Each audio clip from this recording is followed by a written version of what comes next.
Étape 7. Installation des électrodes. Pour la fixation de votre hotte, référez-vous toujours à la notice du fabricant. Dans le cas d'une hotte décorative, mesurez entre 70 et 80 cm au-dessus de votre plan de travail. Tracez ensuite l'axe vertical de la hotte depuis le milieu de votre évacuation. Puis placez le gabarit de la hotte et percez aux endroits définis selon cette notice. Vissez ensuite les vis de fixation et venez y accrocher la hotte.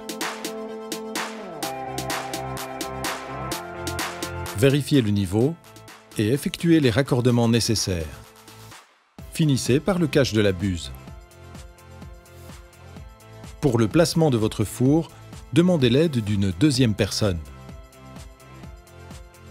Raccordez votre four avant de le placer définitivement.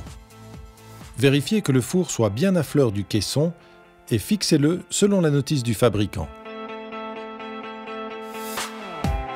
Pour l'encastrement du frigo, raccordez-le avant de le glisser définitivement dans son logement et fixez-le au caisson sur le dessus selon la notice du fabricant. Placez ensuite les glissières entre la porte du meuble et le frigo.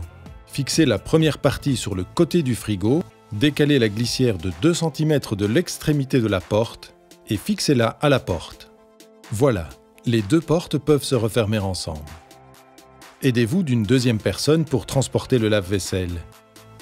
Faites passer les tuyaux à l'arrière et faites raccorder par un professionnel.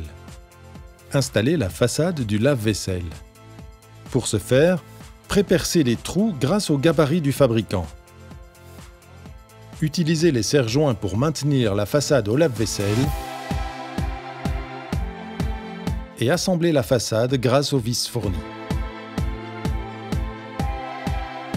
Réglez alors les pieds du lave-vaisselle pour être à la même hauteur que les meubles bas. Référez-vous à la notice du fabricant. Voilà, vos électrodes sont placés, il ne reste plus qu'à installer les plinthes.